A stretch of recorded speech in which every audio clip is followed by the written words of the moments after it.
ओम नमो भगवंते वासुदेवाय। भूल चूक गलती माफ करो दीन बंधु दिनेश। हर हर महादेव, हर हर महादेव।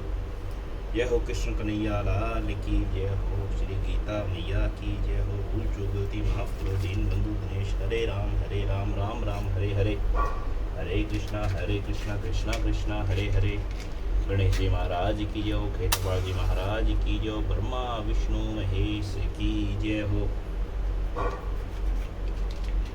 राम शापीर की जय हो। वीर बजरंगबली की जय हो। कृष्ण कन्हैया लाल की जय हो। चुगलती माफ करो दीन बंधु दिनेश। हरे राम राम राम हरे हरे। हरे कृष्णा कृष्णा कृष्णा हरे हरे। हरे राम राम राम हरे हरे। हरे कृष्णा कृष्णा कृष्णा हरे हरे। हरे राम राम राम हरे हरे। हरे कृष्णा कृष्णा कृष्णा हरे हरे। हरे राम राम हरे हरे। हरे कृष्णा कृष्णा कृष्णा हरे हरे। हरे राम राम हरे हरे। हरे राम राम हरे हरे। हरे कृष्णा कृष्णा कृष्णा हरे हरे। बोलो कृष्ण कन्हैया लाल की जय हो।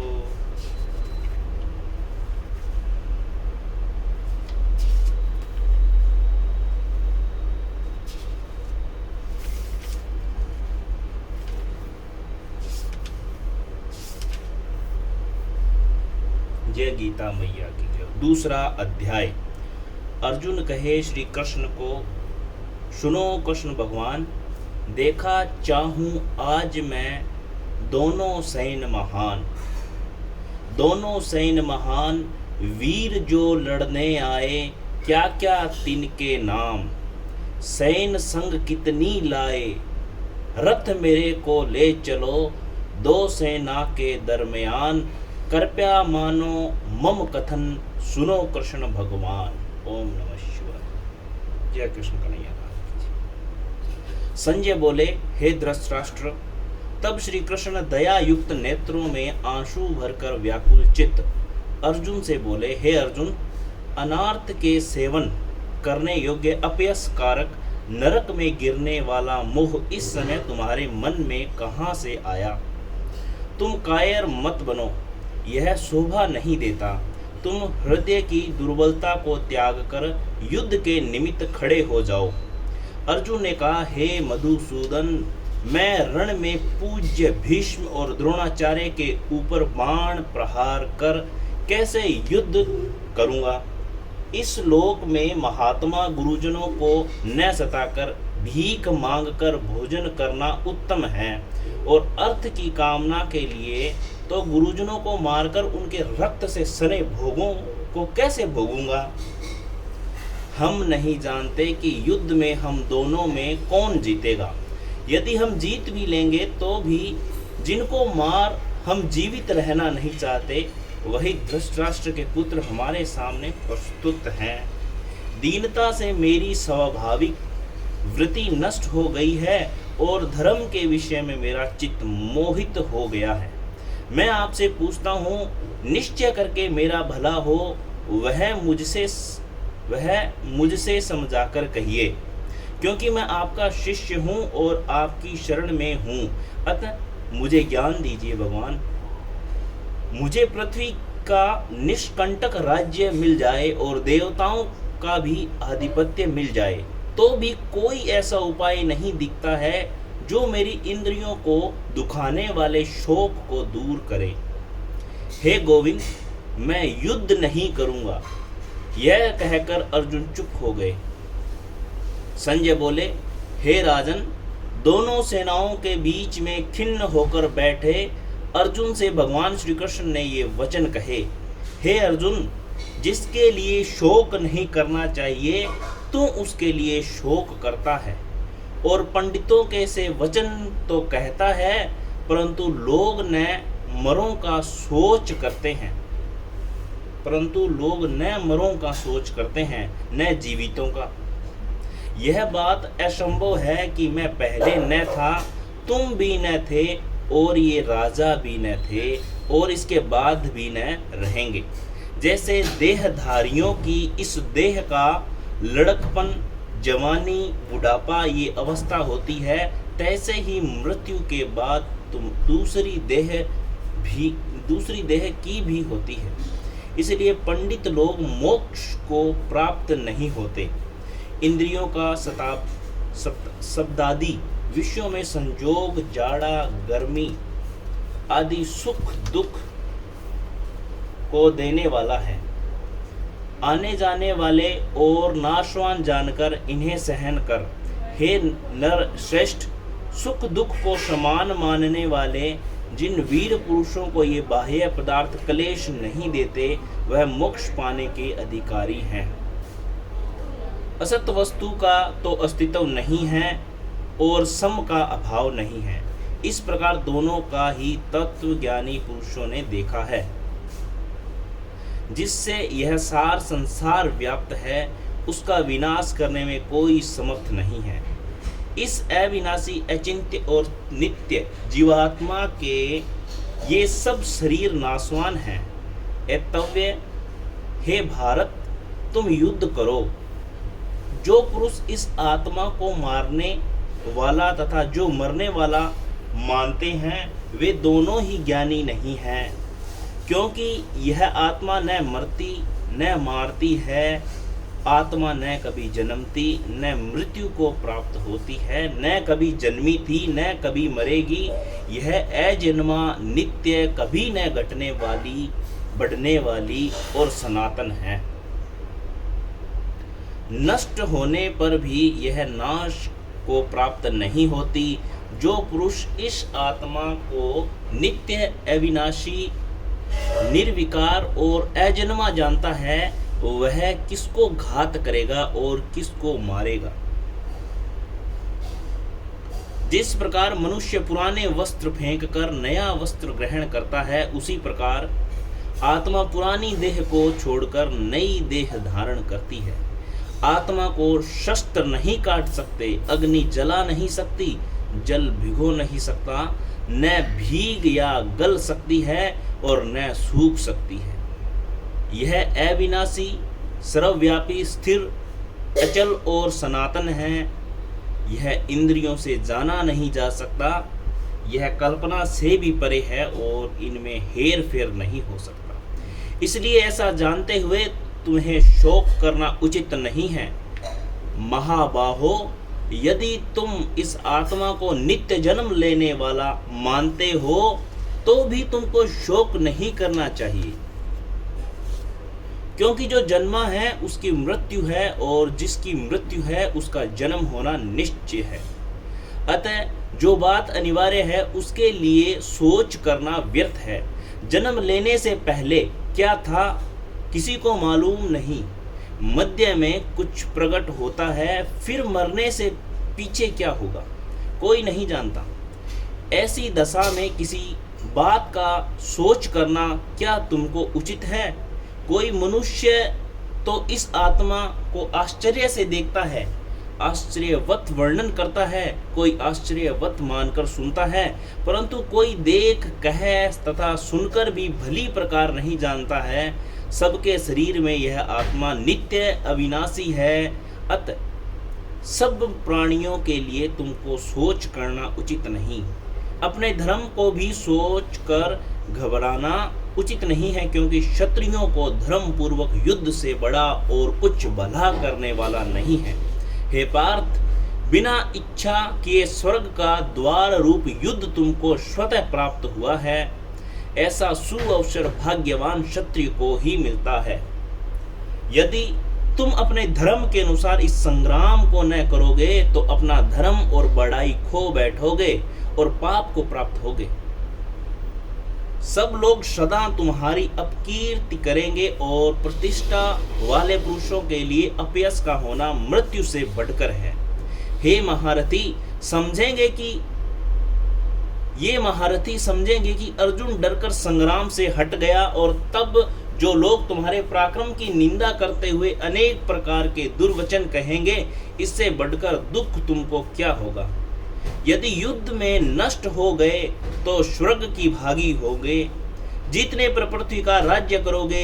इसलिए युद्ध के निमित्त दृढ़ प्रतिज्ञ होकर खड़े हो जाओ। सुख दुख लाभ हानि जय पराजय सबको सम्मान समझकर युद्ध के लिए तैयार हो जाओ। ऐसा करने से तुम पाप को प्राप्त नहीं होंगे। हे पार्थ, यह ज्ञानोपदेश ज्ञान योग के विषय में तुझसे कहा गया। अब निष्काम कर्म योग के विषय में सुनो। जिस ज्ञान को पाकर कर्म बंधन से तेरी मुक्ति होगी। कर्म योग मार्ग में एक बार प्रारंभ किए कर्म का नाश नहीं होता और विघ्न पड़ने पर भी शुभ फल होता तथा इस कर्म का केवल प्रारंभ ही संसार के भय से छुड़ाकर पूर्ण ब्रह्म प्राप्त करता है। निश्चय करने वाली बुद्धि इस निष्काम कर्म से एक ही कामना वाले पुरुषों की बुद्धि एकाग्र नहीं रहती, उसकी शाखा प्रशाखाएं होती है। ऐसी दशा में मनुष्य संदेह में रह जाता है। स्वर्ग सुख को ही जो उत्तम पुरुषार्थ समझते हैं, उसको कामनाओं से चित्त व्याकुल होने के कारण निश्चयात्मक बुद्धि से मोक्ष साधना उत्पन्न नहीं होती। कारण कि उनका चित्त भोगादि में सदैव निमग्न रहता है।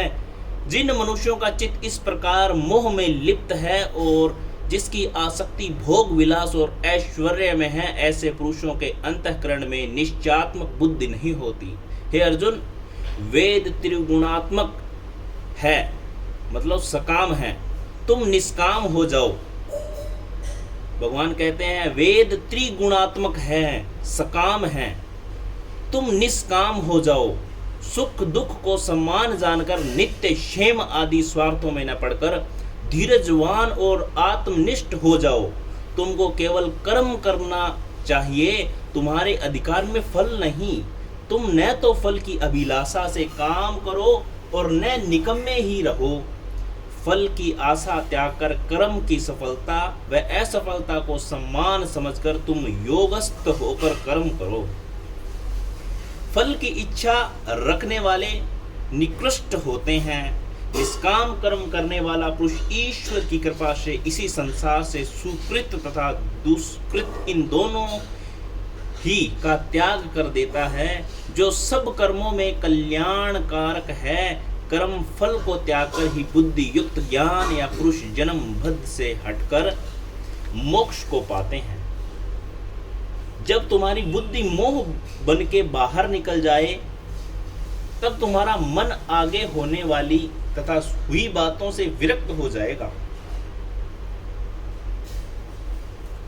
अनेक श्रुति स्मृतियों के वचनों को सुनने से तुम्हारी बुद्धि भ्रमित हो गई है। जिस समय वह निश्चल होकर आत्मा में स्थिर होगी, तभी उसको तत्वज्ञान प्राप्त होगा। अर्जुन ने पूछा, हे कैशव, आत्म स्वरूप में निश्चल बुद्धि वाला किसको कहा है। अर्जुन ने क्या पूछा, हे कैशव, आत्म स्वरूप में निश्चल बुद्धि वाला किसको कहा है, उसके लक्षण क्या है। श्री कृष्ण भगवान बोले, हे अर्जुन, जो महापुरुष मन की सब कामनाओं को त्याग देता है और अपने पाप ही से भगवान ने बोला कि जो महापुरुष मन की सब कामनाओं को त्याग देता है और अपने आप ही से प्रसन्न रहता है, उसको निश्चल बुद्धि वाला कहते हैं। एक बार वापिस पढ़ते हैं, क्या बोला है भगवान ने।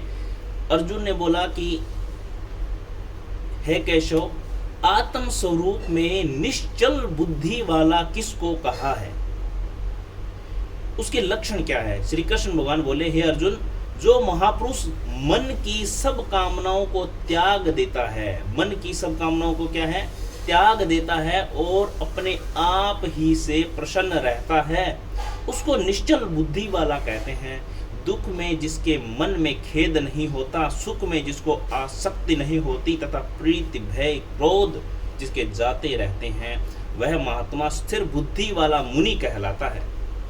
जो सर्वत्र स्नेह करता है, जो शुभ पदार्थ प्राप्त होने पर हर्ष नहीं करता, अशुभ से अप्रसन्न नहीं होता, उसी को स्थिर बुद्धि जानना चाहिए। और कछुआ जैसे अपने अंगों को सिकोड़ लेता है, उसी तरह जो पुरुष अपने इंद्रियों को विषय से हटाता है उसकी बुद्धि स्थिर जाननी चाहिए। हे अर्जुन, मोक्ष का प्रयत्न करने वाले विद्वान व्यक्ति की भी प्रबल इंद्रियां बलात्कार से उसके मन को जीत लेती है। इसलिए सब इंद्रियों को विषयों से रोक मेरे विषय तत्पर हो जाओ। जिसने इंद्रियों को वश में कर लिया उसकी बुद्धि निश्चल है। जो पुरुष विषयों के ध्यान में रहता है उससे उसकी प्राप्ति हो जाती है। प्राप्ति होने से कामना होती है, इच्छा के पूर्ण न होने से क्रोध से अविवेक होता है। अविवेक से स्मरण शक्ति नष्ट हो जाती है। स्मरण शक्ति के नष्ट होने से बुद्धि क्षय हो जाती है। जिसकी बुद्धि का नाश हुआ वह विनाश को प्राप्त होता है। जो पुरुष राग द्वेष से रहित हो इंद्रियों के विषय सुख का अनुभव करता है और अपने मन को वश में रखता है वह शांति को प्राप्त होता है। शांति मिलने पर सब दुखों का नाश होता है। प्रसन्न चित्त वाले की बुद्धि तुरंत निश्चल हो जाती है। जो पुरुष योग मुक्त नहीं है उसको निश्चल बुद्धि उत्पन्न नहीं होती। भावना के न होने से शांति प्राप्त नहीं होती। अशांत को सुख कहाँ से मिलेगा? इस कारण हे महाबाहो, जिसने इंद्रियों को विषयों में सर्वथा रोक रखा है उसी की बुद्धि स्थिर है। जो सब प्राणियों की रात होती है उसमें संयमी जागता रहता है और प्राणी मात्र जिस समय जागते हैं मुनिजनों की वह रात्रि है। जल से भरे पूर्ण समुद्र में जल भरने पर भी वह अपनी मर्यादा पर ही रहता है। उसी तरह जिस पुरुष में इच्छा रहने पर भी सब विषय भोग प्रवेश नहीं करते हैं उसी को शांति मिलती है। विषयों की इच्छा करने वाले को शांति नहीं मिलती। जो पुरुष सब कामनाओं को छोड़कर इच्छा रहित हो विचारत है, ममता अहंकार जिसमें नहीं है वह शांति को प्राप्त होता है। हे पार्थ, ब्राह्मी स्थिति यही है। ऐसी स्थिति मिल जाने पर प्राणी फिर मोह में नहीं फंसता और अंत समय में निर्वाण ब्रह्म को प्राप्त होता है। बोलो श्री कृष्ण भगवान की जय।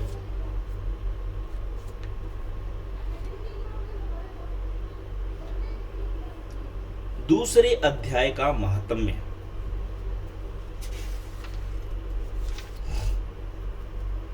श्री नारायण जी बोले, हे लक्ष्मी, दक्षिण देश में एक तुरुण नामक नगर था। वहां एक देव सुशर्मा बड़ा धनवान रहता था। वह साधु सेवा करता था।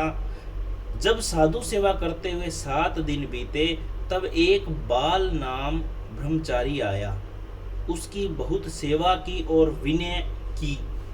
हे संत जी कृपा कर मुझे श्री नारायण जी के पाने का ज्ञानोपदेश करो। तब वह ब्रह्मचारी बोले, मैं तुझे गीता जी के दूसरे अध्याय का पाठ सुनाता हूँ। जब देव सुशर्मा ने कहा, श्री गीता जी के दूसरे अध्याय के सुनने से कोई आगे भी मुक्त हुआ है? बाल ने कहा, मैं तुझे प्राचीन कथा सुनाता हूँ, श्रवण कर। एक अयाली वन में बकरियां चराता था। एक दिन रात को अयाली बकरियों लेकर घर को चला। मार्ग में एक सिंह बैठा था। एक बकरी सबसे आगे जाती देखकर सिंह भाग गया। तब अयाली यह देखकर बड़ा आश्चर्यचकित हुआ और मैं भी वहां आ खड़ा हुआ। उस चरवाहे ने मुझे देखकर कहा, मैंने यह आश्चर्य देखा कि बकरी को देखकर शेर डर कर भाग गया, अतः तुम त्रिकालज्ञ हो, यह वृतांत मुझे सुनाओ। संत ने कहा, हे अयाली, मैं तुझे एक पिछली वार्ता सुनाता हूँ। यह बकरी पिछले जन्म में डायन थी। जब इसका पति मर गया तब यह बड़ी डायन हो गई। जिस सुंदर बच्चे को देख उसी को खा लेवे। और शेर पिछले जन्म में फंदक था। वह पक्षी पकड़ने वन को गया और यह डायन भी वन को गई। वहां डायन ने उस फंदक को खा लिया। अब यह फंदक शेर हुआ और यह डायन बकरी हुई। शेर को पिछले जन्म की खबर है, इसलिए बकरी को देखकर शेर ने जाना कि अब भी वह मुझे खाने को आ रही है। तब अयाली ने कहा, मैं पिछले जन्म में कौन था? संत ने कहा कि तू पिछले जन्म में चांडाल था।